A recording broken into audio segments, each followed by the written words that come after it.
हमें तुम पर विश्वास नहीं।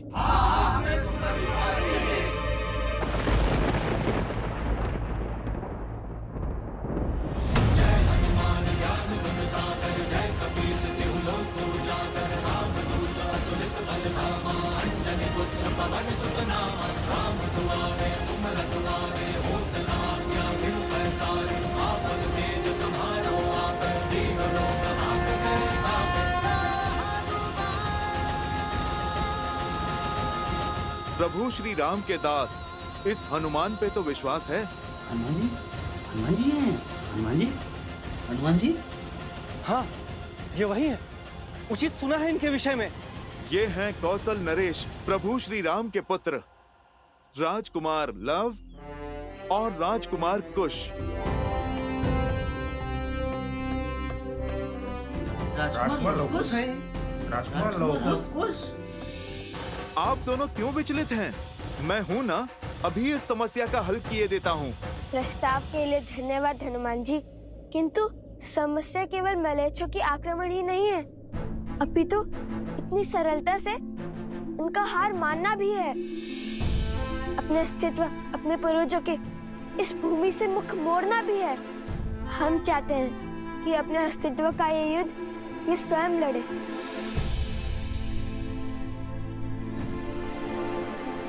अब आप सत्य जान चुके हैं, तो बताइए, आप सब सज्ज हैं युद्ध के लिए?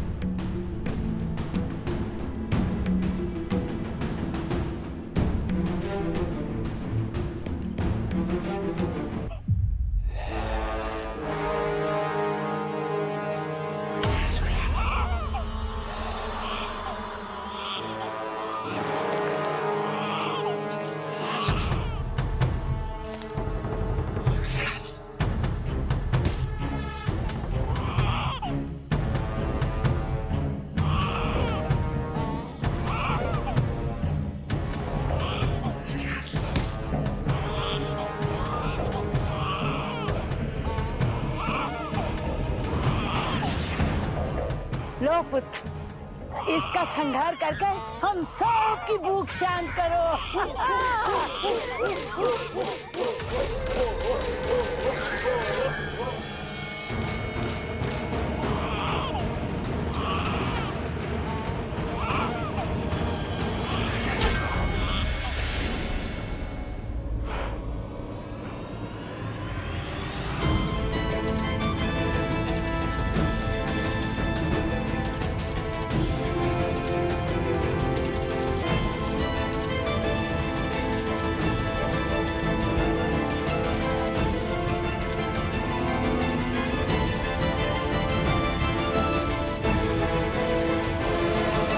उचित कहा श्री राम।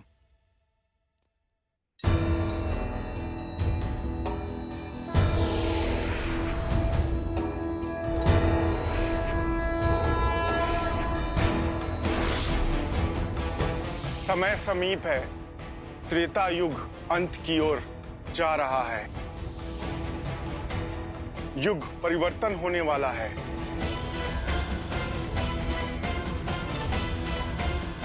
शीघ्र ही आपको अपने इस अवतार रूपी शरीर को त्याग करके बैकुंठ की ओर प्रस्थान करना होगा, जहां देवी लक्ष्मी आपकी प्रतीक्षा कर रही हैं।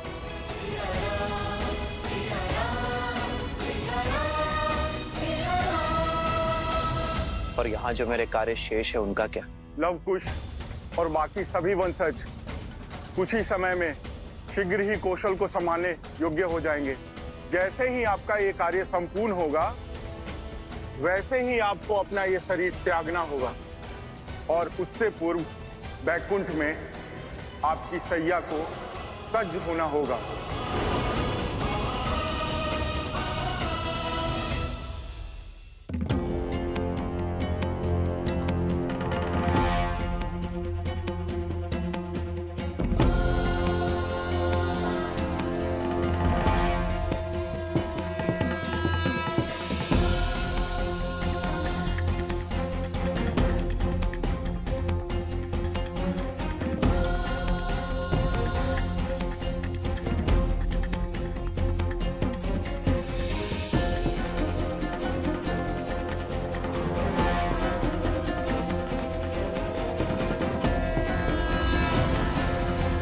ईश्वर प्रणिपात।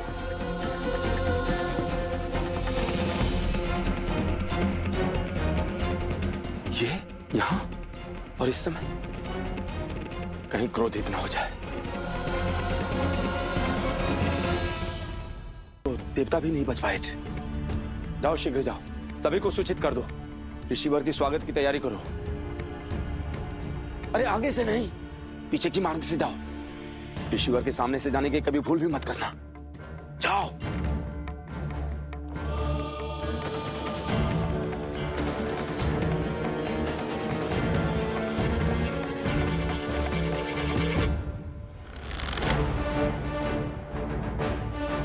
हालत से दूर हटो दुष्ट, अन्यथा तुम्हारे प्राण हर लूंगा। संपूर्ण आर्यावर्त के एक मात्र महाराज कौशल नरेश राजा राम की आज्ञा और कृपा से हम तुम्हें अंतिम चेतावनी दे रहे हैं। चुन लो, आत्मसमर्पण या मृत्यु। इसका निर्णय अभी हो जाएगा।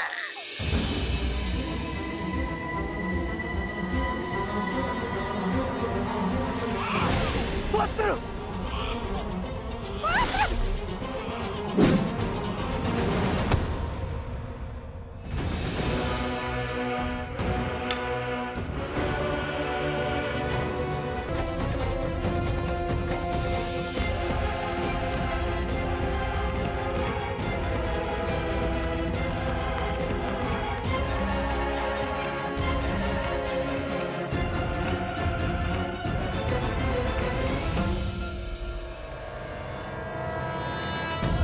महातपस्वी महर्षि दुर्वासा के चरणों में राजानुज लक्ष्मण का नमन। यशस्वी भव। आज्ञा करें देव, ये लक्ष्मण आपकी सेवा में प्रस्तुत। मुझे अयोध्यापति श्री राम से भेंट करनी है इसी क्षण। जब तक मैं आज्ञा न दूं, तब तक कोई इस कक्ष के भीतर नहीं आएगा। जो इस आज्ञा का उल्लंघन करेगा, मैं उसे मृत्यु दंड दूंगा।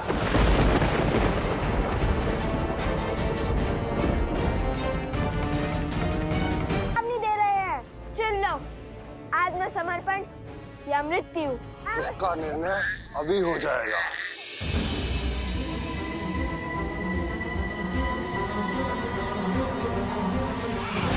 पुत्र!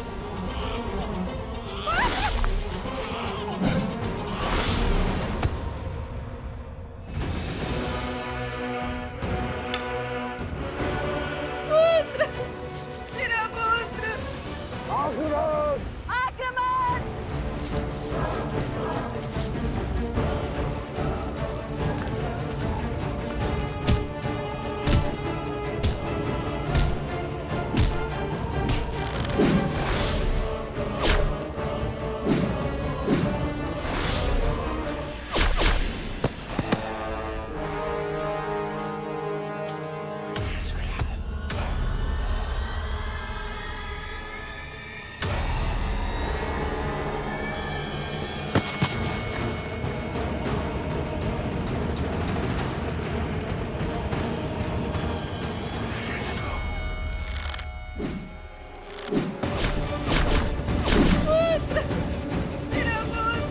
कुश, तुम इन्हें संभालो, मैं इस बालक की सुरक्षा देखता हूँ।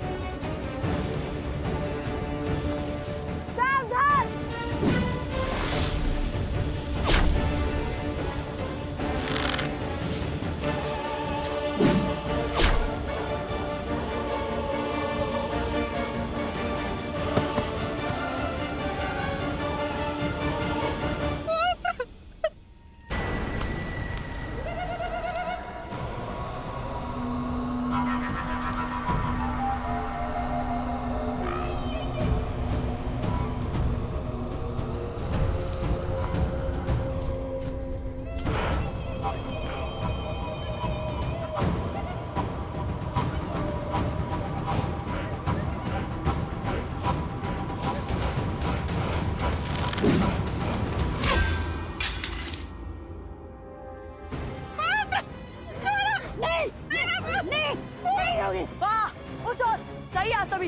शीघ्र।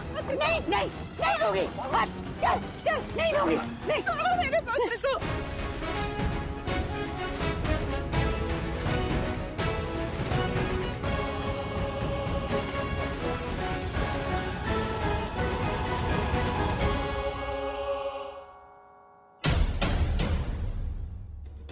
सावधान।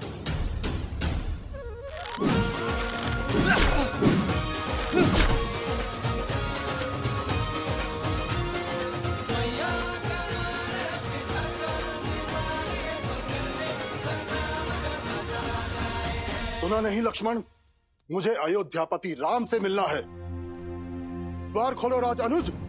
क्षमा करें महर्षि, परंतु मैं इस समय आपको भीतर जाने नहीं दे सकता। जानते नहीं किसे रोक रहे हो? भूल गए कैसे तीनों लोग दुर्वासा के क्रोधाग्नि के विचार मात्र से थर थर कांपते हैं। सर्वशक्तिशाली देव भी मुझे क्रोधित कर श्रीहीन हो गए, और तुम तुच्छ मानव होकर मुझे अपमानित कर रहे हो। जिस दुर्वासा के समक्ष संसार समर्पण कर देता है, उसके समक्ष तुम एक छोटे से राज्य के नरेश के भी अनुज, तुम मुझे क्रोधित करने का तो साहस कर रहे हो। क्षमा करें ऋषिवर, परंतु क्रोध की ऊंचाई क्या होती है ये कम से कम लक्ष्मण को तो नहीं सिखाई है, क्योंकि क्रोध पर केवल आपका ही एकाधिकार तो नहीं है।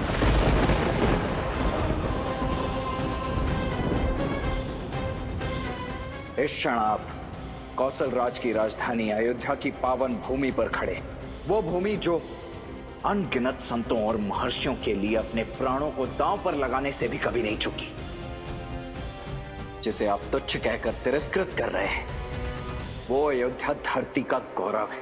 बहुत अभिमान है तुम्हें अपनी अयोध्या पर, उचित है तो सुनो महान अयोध्या के महान राज अनुज।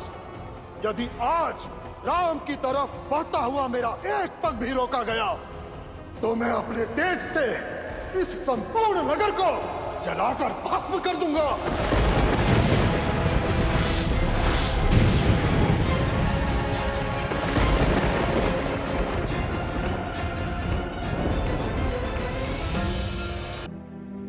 जब धर्म एकजुट होता है तो अधर्म को अपने घुटने टेकने ही पड़ते हैं। और स्मरण रहे, संकट चाहे जितना भी बड़ा हो, यदि हर व्यक्ति उसके विरुद्ध खड़ा हो, यदि समाज एक परिवार की भांति उससे लड़ रहा हो, तो उसका हल संभव है। जब तन मन से भय नहीं निकलेगा, तब तक यूं ही या असुर आपका लाभ उठाते रहेंगे। हमसे हमारी संतान और हमारे परिवार को छीनने वाले इन असुरों को जीवित जला देना चाहिए। मेरी पत्नी एक माता से उसके पुत्र को पृथक किया इन्होंने। अच्छा, और वहाँ हाट में क्या करने वाले थे, भूल गए? आप मुझे ग्रह कर लीजिए, बस मेरे पुत्र को मेरे साथ लेके चलिए।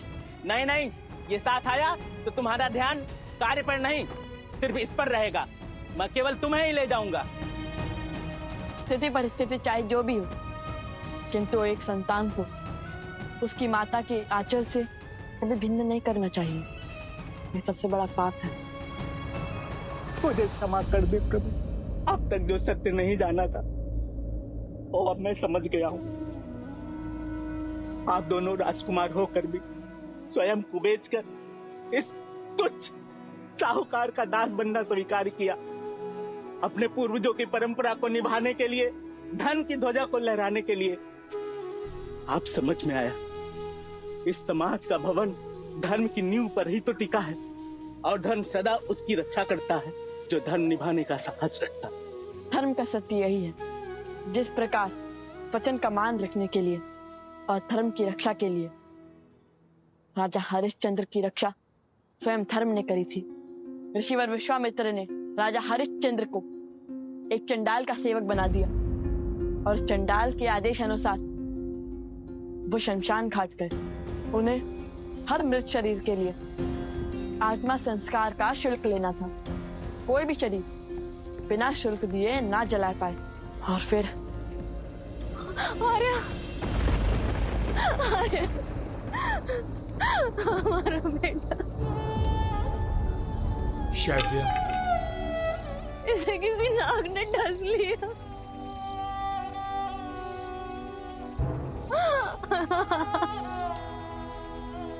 पुत्र,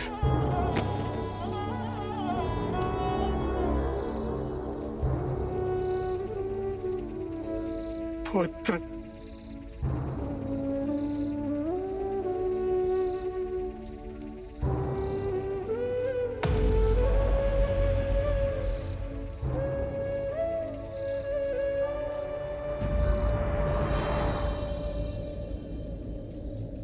आपको इसके दाह संस्कार का शुल्क देना होगा देवी। क्या? ये राजा हरिश्चंद्र का पुत्र है और यहाँ खड़ा व्यक्ति इसका पिता नहीं, एक सेवक है जो कर लिए बिना दाह संस्कार नहीं करने देगा। आपको इसका शुल्क चुकाना होगा देवी।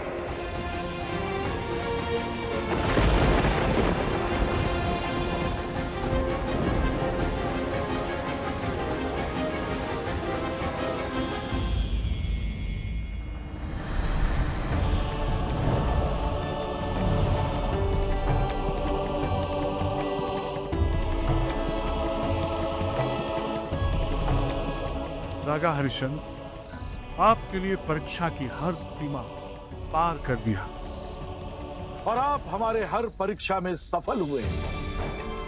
आपने धर्म की ध्वजा लहराया है। आपने सिद्ध किया है कि आप संसार के सर्व राजाओं से ऊपर हैं।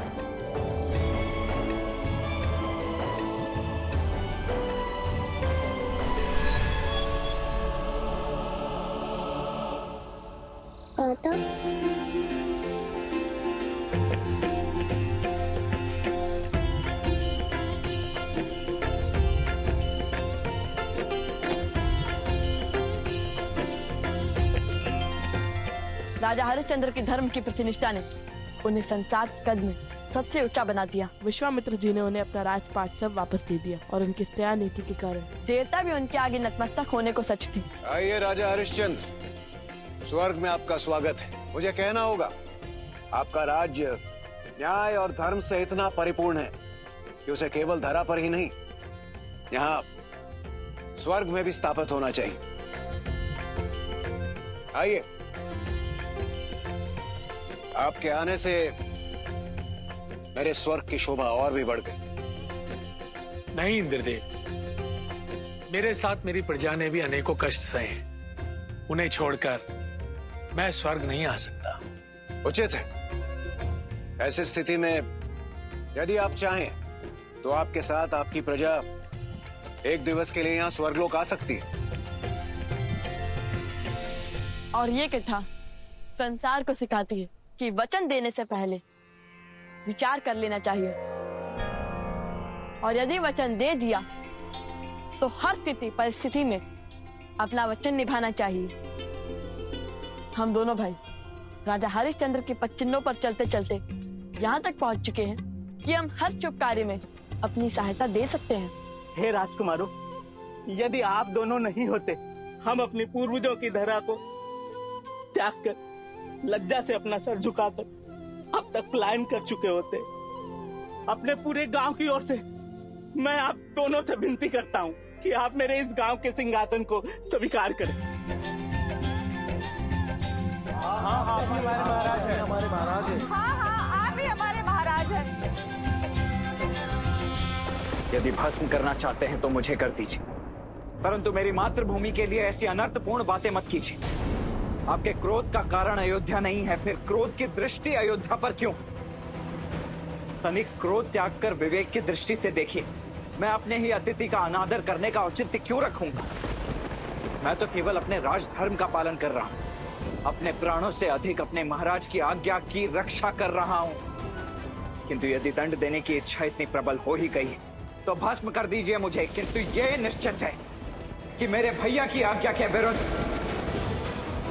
इस कक्ष में पग धरना तो दूर, मेरी राख को लांग तक नहीं पाएंगे आप। समझ गया, तुम्हारी इच्छा अयोध्या का अंत है, तो वही सही अपनी अयोध्या को चलते हुए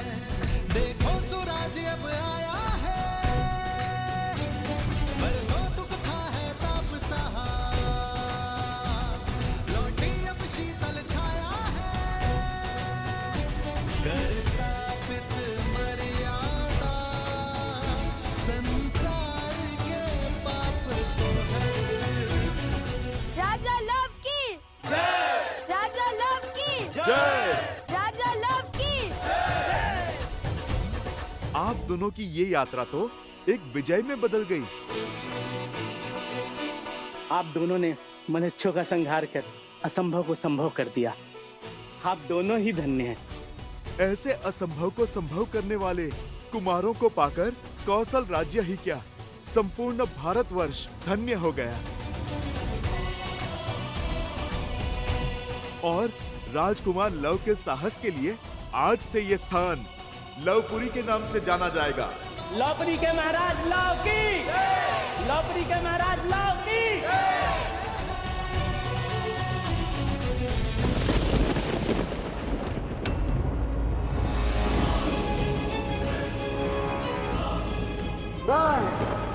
अत्रि पुत्र दुर्वासा आज अपने सारे तप और त्याग को साक्षी मानकर ये रुक जाइए, शांत हो जाइए।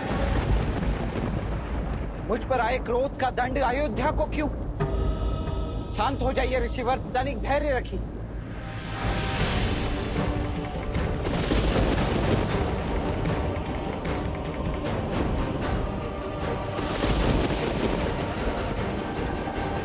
मैं आपके हर आदेश के आगे नतमस्तक होने को सज्ज हूं। कृपा करके शांत हो जाइए। अयोध्या को अपने क्रोध की अग्नि में मत भस्म कीजिए।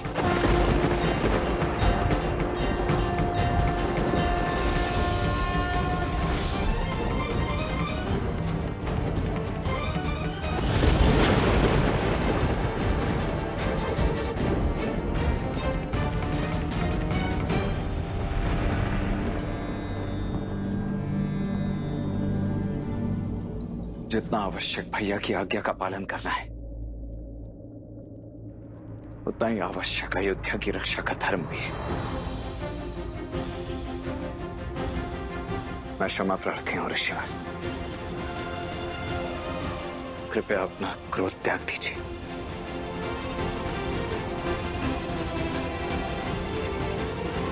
आप यहीं रुकिए, मैं भैया को बुला लाता हूं। दुविधा माही लखन घिर आए, आज्ञा राजा की माने या राज बचाए। रघुकुल मांगे सबसे अगन परीक्षा, प्राण देने साजे लखन बचाने अयोध्या।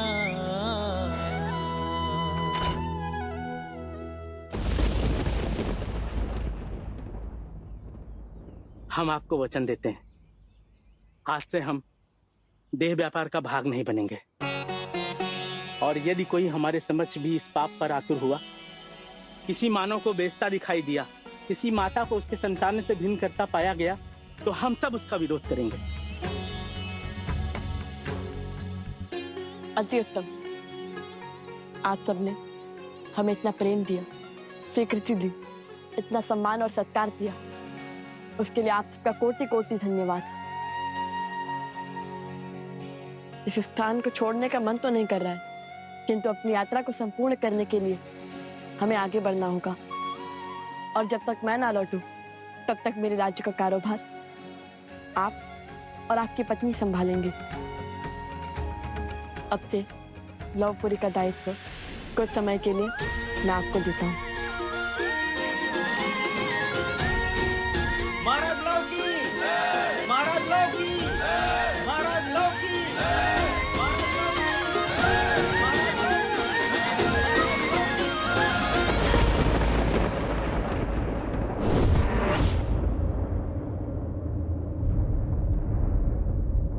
ये क्या किया तुमने लक्ष्मण? जो इस आज्ञा का उल्लंघन करेगा, मैं उसे मृत्यु दंड दूंगा।